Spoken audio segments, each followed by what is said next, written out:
Hello everyone! Thank you for sticking with me and waiting for my videos to come back. I've had 2 months of pretty much being homeless, but now I have a home.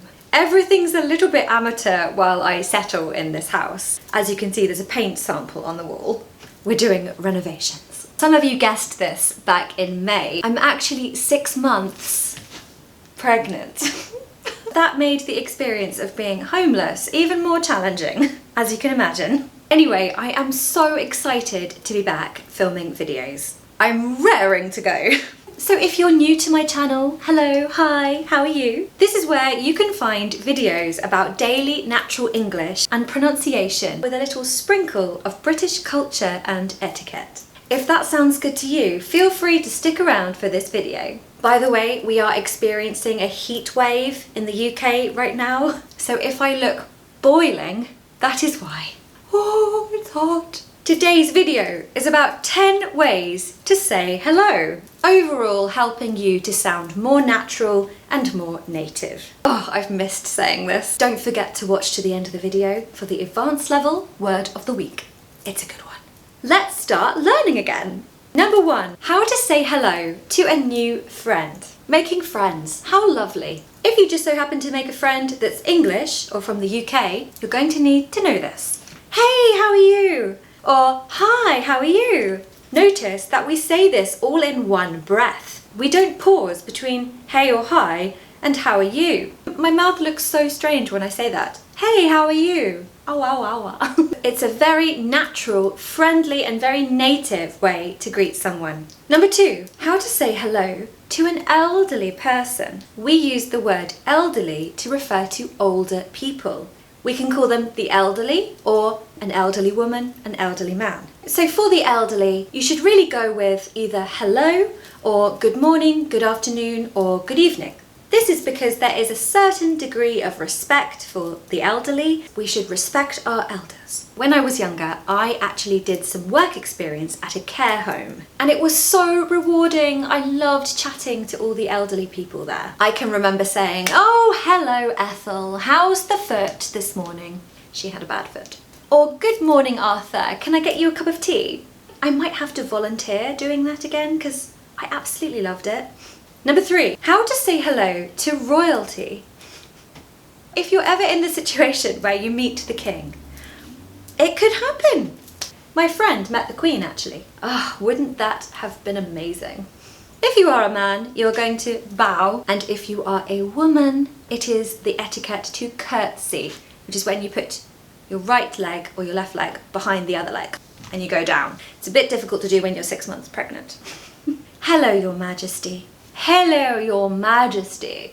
If you want to sound really RP or received pronunciation, just make your vowels into E sounds. Hello becomes hello.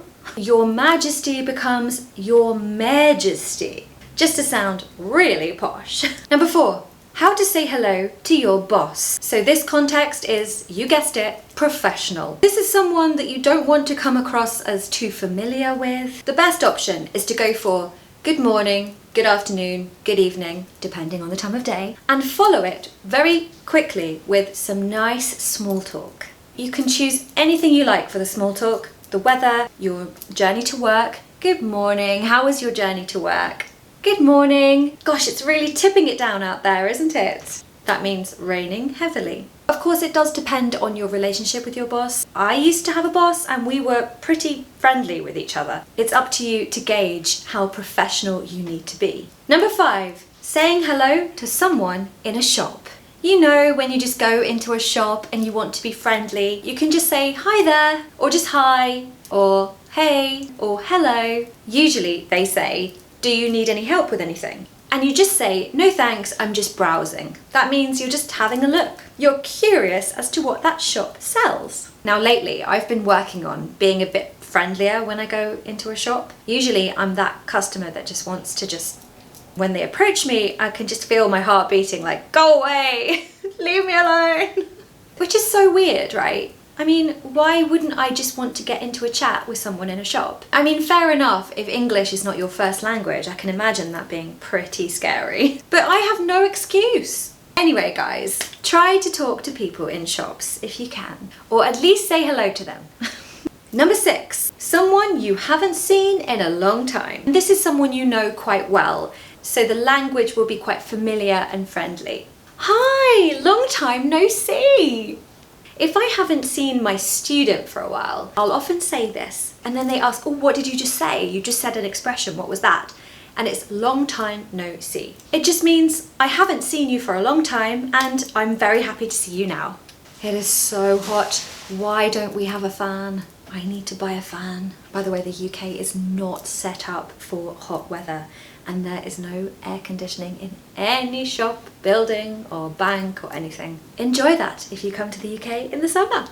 Sarcastic humour there for you. How to say hello to someone's dog. I know I'm having a baby, but there is a new movement, not that new, probably the last 10 years, where people are having dogs and cats instead of kids. Totally fair enough. It's up to them. That's their decision. I will also be a cat mum at some point. I will own some cats and maybe a dog later down the line. Dogs are very important to people. There are now aisles in the supermarket completely dedicated to all sorts of dog-related things. You can order a dogacino, I think they're called, like a cappuccino in a cafe. I'm sure you know this. You know, they are held in very high regard by the British public. You can say, hello little guy. Oh, hello you cutie, aren't you cute? You might be thinking I've lost the plot, but this is important. This is important for British culture. If the dog has done something particularly great, like fetched a stick or has been really obedient, you can say, who's a good boy then? Who's a good boy?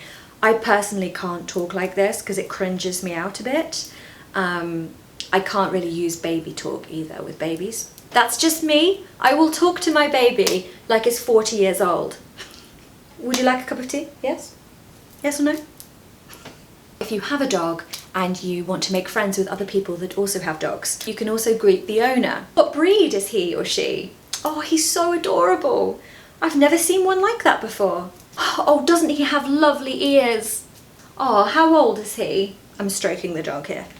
You're greeting them by talking about their dog first, and then perhaps you can then get into a conversation. My cousin who has a dog in London has met so many people, so it definitely works. Number 8, how to say hello to an audience. Now this does depend how formal the context is. If you are performing, you are some kind of entertainer and you have a big audience, you might want to address the audience as ladies and gentlemen. This is a little bit archaic now, but it's still used in certain contexts. Good evening, ladies and gentlemen. If you have a YouTube channel, it's quite nice to start with, hi there, or hello there. That's my way. It's pretty informal, pretty friendly. If you're giving a work presentation, of course you want to keep it professional. Hello everyone, thank you for being here. Or, good afternoon everyone, thank you so much for joining me. Just because in British culture, even in a professional context, we are always saying thank you, or please, or sorry. Number 9, how to say hello in a job interview. Now I haven't had one of these for so long. I have to say I'm a little bit rusty. Keep it really professional, of course. Say good morning, good afternoon, or good evening, or hello. But follow it with, it's a pleasure to meet you. Or, it's very nice to meet you. This just sets the tone beautifully. Number 10, to the youth of today. Really, this one is something you're more likely to hear rather than use yourself. What's up? Hey, what's up? What's up? I mean, I just sound hilarious when I say that. This is the language used by the youth, the young people. The language they tend to use tends to have an influence from America and Australian English. You might hear, what's up, dude? Or how's it going? You will also hear a whole variety of very creative and ingenious ways to greet people. This is why language is so wonderful, because sometimes some of it sticks around and ends up in the dictionary, and some of it doesn't. Everyone, it's time for the word of the week. This is really advanced, this word, really good for IELTS if you're going to take that exam. Fluctuate. Fluctuate. This means to rise or fall irregularly in number or amount. Now that was the dictionary definition, which sounds kind of, I always think they sound Kind of confusing. Here's a really simple definition. Whatever you're talking about does this. It's never like that. For example, the price of vegetables in the UK fluctuates according to the season. Strawberries are in season at the moment in England, and they're very cheap, very affordable. But in the winter, strawberries are not nice or affordable. Most things in life fluctuate. My mood fluctuates at the moment because I'm pregnant and hormonal. I'm going to put some more sentences, either one of these sides, I'm not quite sure, just for further clarification. And as always, by the way, if I ever forget to say this, please practice in the comments below. Make your own sentence using the word fluctuate, and I'll correct it for you. I will. I love doing that. Ladies and gentlemen, it's time for me to go, unfortunately. It's been so great to film again. I'm so happy to be back. And I just hope you enjoyed the video. And if you did, you can join me next week for another one. Videos are going to be back to their regular, consistent, not fluctuating anymore, consistently coming out every week. Have a lovely weekend, everyone, and I'll see you next week.